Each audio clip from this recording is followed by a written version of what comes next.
would make a short video to help parents know how to best prepare for Memory Masters. There's a few things that are different this year that I'm going to go over, and also just answer any questions so your student is fully prepared to come and do a tutor proof on their day. Every tutor is going to do their proofing maybe a little different, but I'll try to just point out on the things that are a rule that we will all be consistently doing for your student. When your student comes and they're ready, they will have already completed the parent proofing process, and that is really important because the parent is going to go through the entire process that I'm going to do now, and it's going to be really the first time your student has gone through it, and it's going to prepare them to be able to sit in front of me or their tutor and go through the tutor proofing process. So the parent that's going to proof them should be the opposite parent. So if it's like, if mom's been working all the time with them, it would really be best if dad parent proofs them. And the reason why is because we're drilling them, you know, frequently, and we kind of know everything. And so when dad sits in front of them with all this information, they're able to either catch maybe an area that they might freeze on, or dads don't know the information quite as much as we do because they haven't heard it as much. And so it helps the student to make sure that they're really prepared. So dad gets to go through, and if dad's not available, you can tutor proof them or parent proof them, but in order to prepare them best to get in front of the tutor, I think it's nice if dad does. When you proof your student, you're going to have your foundations guide, and you are going to start on page 58 is all the information for the summary proof sheets. And you will be able to go through whatever subject they're at and go through and ask all the questions, and all the answers are right on each thing. For my purposes today, I'm just going to use I have a book here that I've been using, and I'm just familiar with it, so I'm just going to flip through it this way when I'm sitting here. But if you don't have this book, you can have it here. And the reason this book is helpful for tutors is the maps. This shows me where all the locations for geography are. It's a little hard for me to find them as quick as the kids can show them. So, and this doesn't have the map locations as easily. If you're at home and you need to proof them on the geography, there is a full map in here, or if you have there's a resource from CC Connected that has an answer sheet map that works just fine. I find, because you know the answers don't go by week, I find that if you don't have this book, the other best thing to tutor or to parent proof the maps is actually the CC app. The CC app is basically this, and you can see exactly where each location is for each week. So Mitchell is going to be my my helper today, and he's going to show me how to, just a quick summary on each subject, what you should do, and also give us some examples of what's going to happen if your student does it wrong, or how we're going to respond. So when I get ready to sit down, I for sure am going to pray with your child, and you know, praise God for this opportunity to be here and celebrate everything that they have learned, and that no matter how good they do, that I'm proud of them.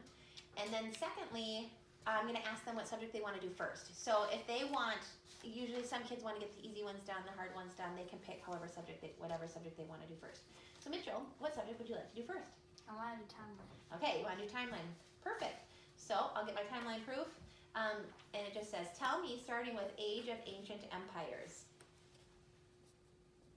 Age of Ancient Empires, creation days are the 450 AD, creation and the fall, the flood and the Tower of Babel, Mesopotamian, Sumer, Egyptians, Indus River Valley civilization, Minoans and the Mycenaeans, 7 wonders of the ancient world, patriarchs of Israel, Hittites, Canaanites, Cush, Assyrians, Babylonians, China, Shang dynasty, Hinduism in India, Phoenicians and the alphabet, Mesoamerica. Good job. I can't remember. Okay, why don't you start back with Hinduism? Hinduism in India, Phoenicians and the alphabet, Mesoamerica. So, perfect. So this is, I had Mitchell trying to pretend to forget one. So this is a few things about timeline. Do they need to know the dates? No, they do not need to know like creation is circa 450 AD. So they do not need to know the dates as they go in. Some kids kind of know them, but if they know it and they get it wrong, I'm not going to mark it or worry about it. If they say something, that's fine. What I'm watching for is to make sure that they have all the things. If they are going and they forget something, I will go back a little bit and have them start, and then usually they will get it right. So Mitchell, can you start back with 7 wonders of the Hinduism in India?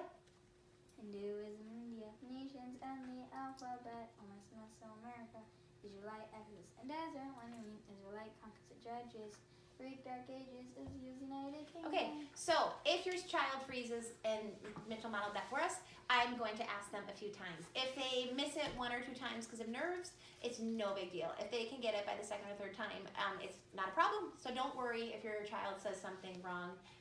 We'll go back and give them an opportunity to correct it. So thank you for demonstrating that so well, Mitchell.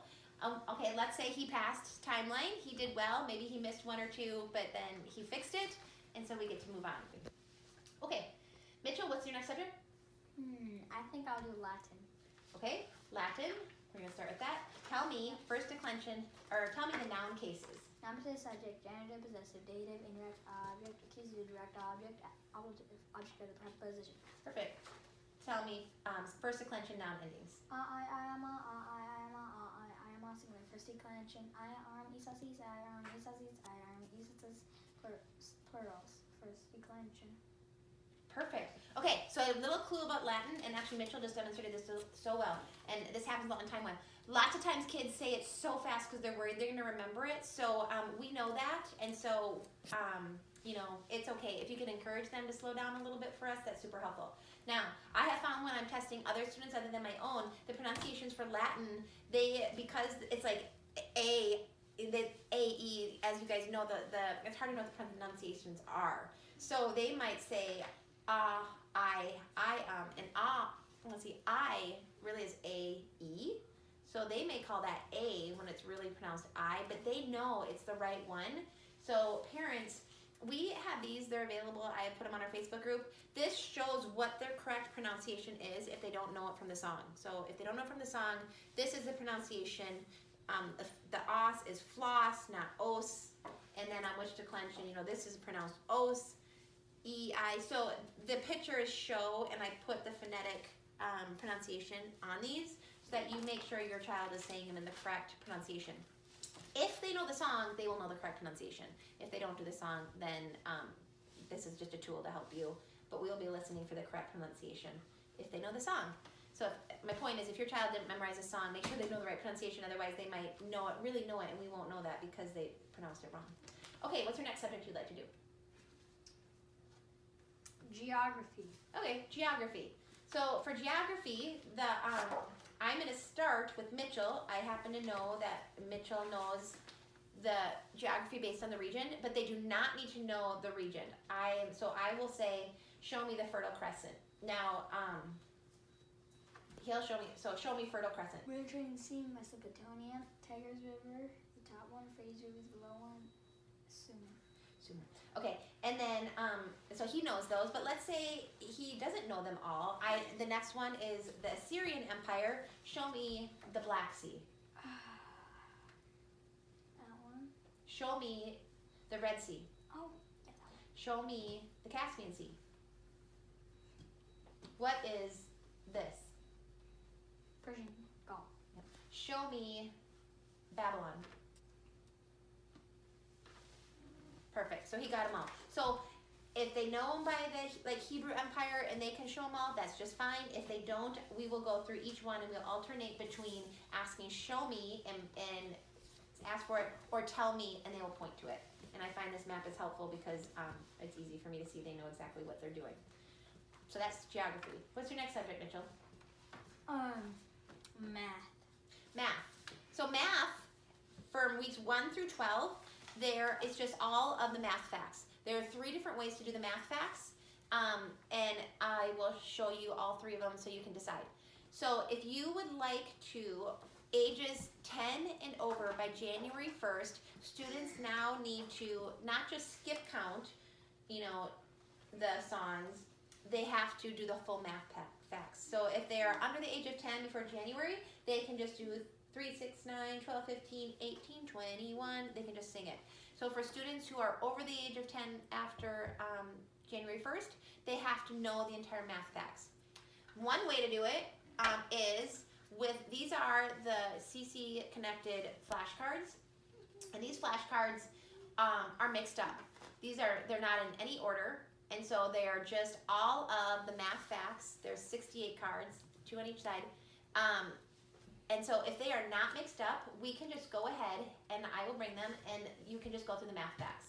So I will just go ahead, Mitchell, let's start with math facts. 0, 55, 50, 100, 98, 91.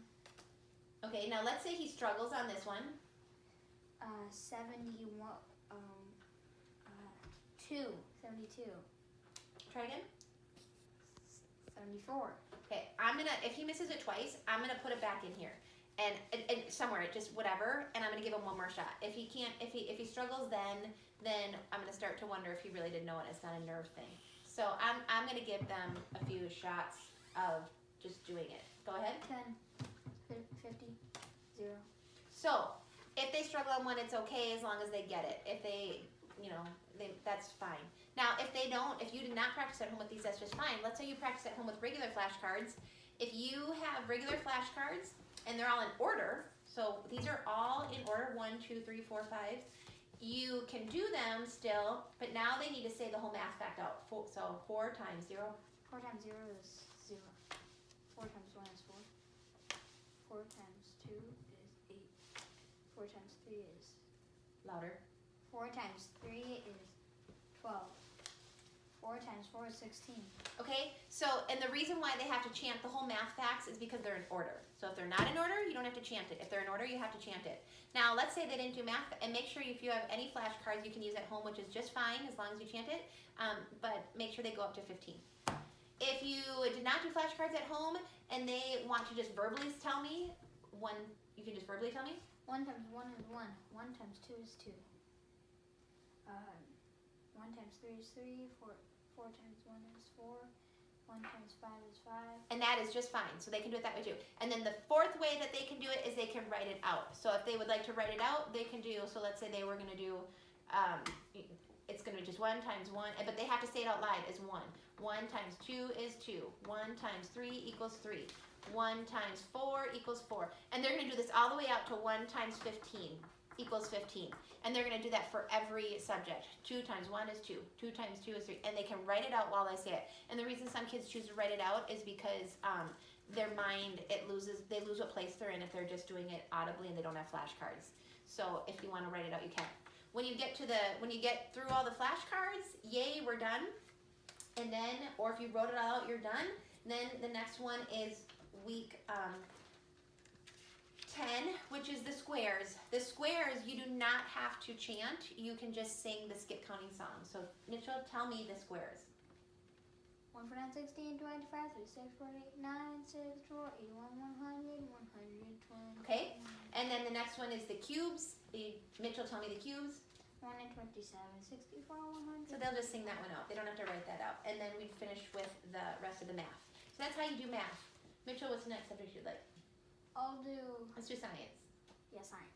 Okay, so science, the little thing to remember about science is that when you do science, I'm going to ask you the question, but the student needs to say the question in their answer. So I'm going to ask Mitchell, what are the classifications of living things? Classifications of living things are domain, kingdom, family, class, and order, family, human species. Exactly. So if I asked him, do it wrong this time. If I said, what are the kingdoms of living things? Animalia, plantae, fungi, archaea, protista, archaea, bacteria. Very good. So he did not answer the question this time, and then I would say, I would ask him again, what are the kingdoms of living things? Do it correct. The kingdoms of living things are Animalia, plantae, fungi, protista, archaea, bacteria. So that's correct. If they say them in a different order than what's in the book, that's fine, as long as they get all, in that case, 6. But in any of these cases, there's no specific order that need to be done. If you memorize the songs, I'm almost positive Renee she had the songs correct, so if they sing the song correctly, it says, the kingdoms of living things are, and so it has it in there for the student. Okay, and then I do not think that there is anything special about English or history. The tricky thing about history is just getting the the dates oftentimes kids get a little mixed up on. Or let's say your child, a lot of these are big words, so it's how strict are we on you know, if they say Homer, a famous poet, Pythagoras, a famous mathematician, Socrates, a famous philosopher, I can't even say it wrong, but let's say they said one of them wrong if they mispronounced it. If they mispronounced it, but they were very close, and it's just obviously it's like a big word, it's fine. There is grace in our tutor proofing. There's definitely grace. This is a lot of work. This is a lot of time they spend on this. We are not out to find out where they did something wrong. Our whole goal is to celebrate them and getting it done.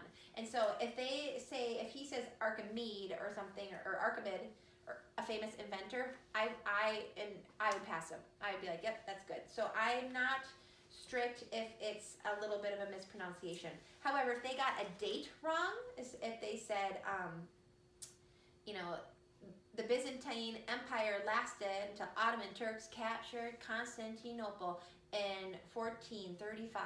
That's wrong. That's wrong. I would ask them again. So if there's grace from a few of these mispronunciations. But those dates, get those dates in there. If they say like little words here and there in the sentences, it's not a big deal, as long as it doesn't take away from the meaning of the sentence, of the history sentence. But if they say a little word different here, like a the or a or an or something like that, that's not a big deal. We just want the dates, the names, get the names pronounced as close as you can, but it's fine. I think it'll be fine. And so sometimes people worry about those because they're hard, but I think that if you really work hard on it, you'll be fine. Okay, and then English, there's nothing special. So once they get through all of those, then we will say congratulations. You have been tutor proof. We'll write the date on it and who it was, and then they will go to their director, and then our director is going to do the same thing, but she's just going to spot check it. So she's going to pick, I can't remember how many she takes out, but she's going to just spot check for each subject, like 6, I think it is, and then if they can get that passed with her, they are a memory master. Congratulations. Yay! You did it.